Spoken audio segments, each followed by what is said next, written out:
Okay, so stealth camping in a big city. So most important thing in stealth camping is trying to find parking. And one thing about parking in a big city is it can be very difficult to find parking because a lot of places you have to pay to park, or there are signs that say don't park, and it can get very confusing. So I'm gonna do a little video here because I'm just gonna share some short little clips of places parking kind of in Seattle, but obviously you can relate this to the city that you're in. And then about 2 weeks ago, I was scrolling through YouTube like you probably do, and this video popped up, and it was a guy, I believe he was in Portland, Oregon, driving around talking about the best places to park or places you shouldn't park when you're doing stealth camping. And I found that very interesting because I thought, well, maybe I should do that for Seattle. I also actually got a DM sent to me, and they were asking me where's the best places to park when you're living in your car in Seattle. So I thought, all right, I'll link the video below, the one that the guy in Oregon made, and you might find it of some interest. And so today I will show you a few clips of kind of what I did when I very first came to Seattle. I kind of had no clue where to go. You know, it was just kind of like, one of the first things I did was I was like, I'll go to where the university is. University of Washington, lots of college kids. That'll be a place that I could easily blend in because there's going to be, I don't know, people maybe partying all night long or whatever. Now, keep in mind, I came to Seattle. I came from Tempe, Arizona, where ASU is known as like the #1 party school. So I guess I just assumed that where there's a college, that's where all the parties are and people hang out all night. And so if you just happen to be out and about in the middle of the night, no one's gonna question it because it's like the college is there and that's just what the young people do. But I don't know.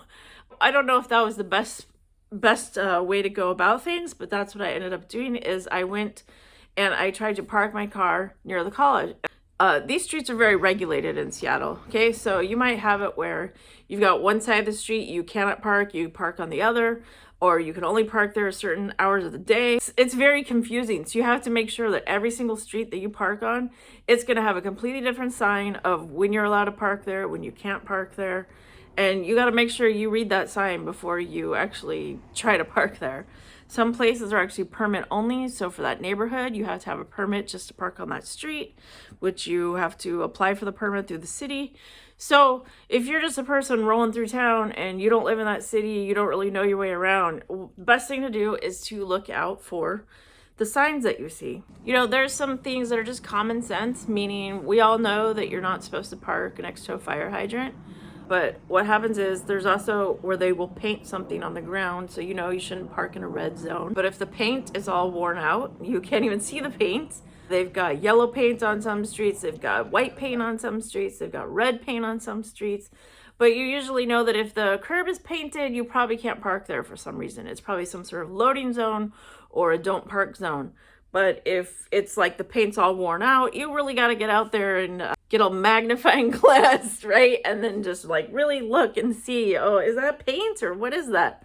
Okay, so that's kind of how it was in Seattle. I'll show you what I'm talking about. So first I parked my car, but I immediately had to get out and see what the sign said to make sure it was safe to park here. This will give you a better idea of what the sign said. So you basically have a 2-hour parking limit between 2 a.m. and 6 p.m. That does not apply on Sundays and holidays, or if you happen to have a permit. And then it looks like there's certain days of the year where you also cannot park there. This is also one of those streets where you can only park on one side of the street and not on the other.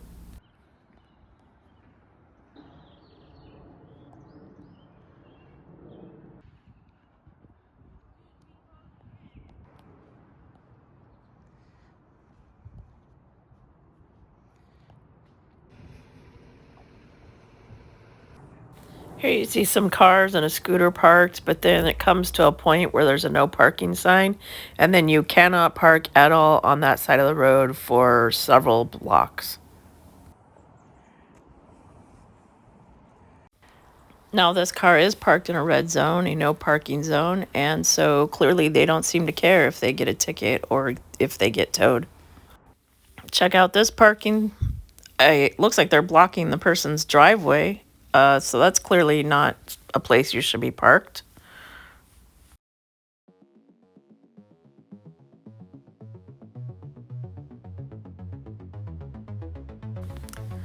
This is what a typical neighborhood looks like. So obviously it's very pretty right now. We've got the cherry blossoms blooming.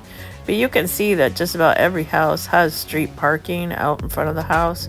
It's very easy to just park here, blend in as if you're just someone else that happens to live in the neighborhood. And that's why I left this little clip in here to show you. Okay, so the reason I filmed this is to show you that this is the street I actually used to park on when I very first moved to Seattle. You can see you got cars on one side of the road, you got some grassy area in the middle, and then there's cars on the other side of the road that you can't quite see. And as we're driving, you can see there's actually a lot of open spaces here. It's very easy to find parking.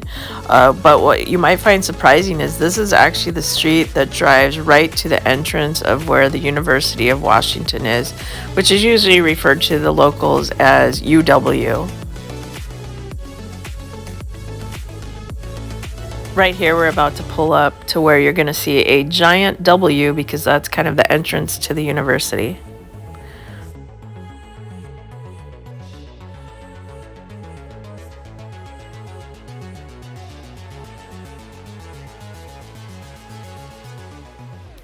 Now there is sort of like a main strip by the college, and this is referred to as University Way. It's kind of where all the restaurants are, the student bookstore, a bunch of different shops and places to hang out for college kids. But what you'll notice is all of this is pay parking. You would have to pay at a meter to park your car on this street. So this is not where you'll want to go if you're planning to do some stealth camping in the city.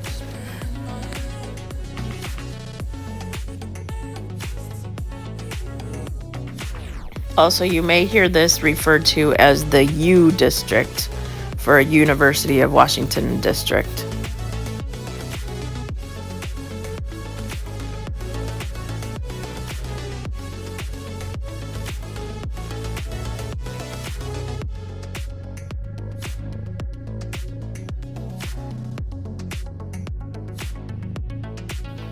This street is going to dead end into a farmer's market where the rest of the road is actually closed off for the farmer's market.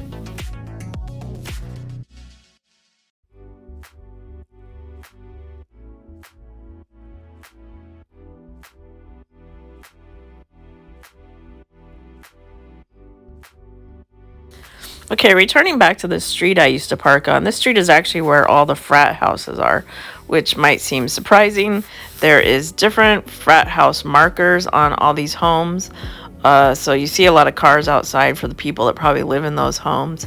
And so this is why I would actually kind of travel a little bit farther past all of these frat houses to find more open spaces along the road. There really wasn't any sort of signage that I noticed that said don't park here, but of course always get out and check before you park anywhere long term if you happen to be going to sleep for the night.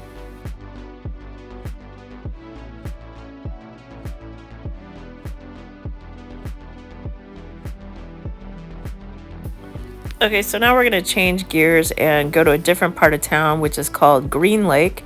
And that is because you can see over here to the right, there is a giant lake. I don't know if this is probably a man-made lake, not really sure. But the reason I'm pointing this out is you can see you've got parking over here on the left-hand side of the screen. And then the right-hand side of the screen, the reason why you can't park there is because that's like a dedicated bike lane. It's kind of like got these posts so that you can't even drive there. That's to protect all the people that are on bicycles. So this is something else that you kind of notice throughout Seattle, that Seattle will have these dedicated lanes that are maybe dedicated to only buses can drive there, or maybe only bicycles can be there. So you want to look out for that before you park anywhere.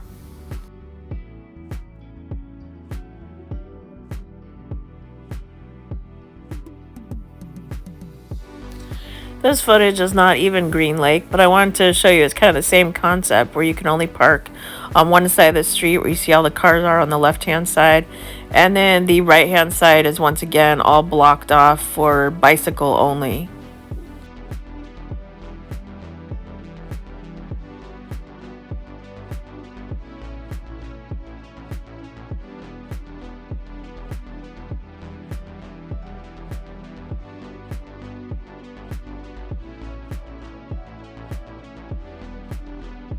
I want to do one last clip to just show you the kind of like a far north area of Seattle where street parking is typical. You can see these giant apartment complexes. People will just park on the street next to the apartment.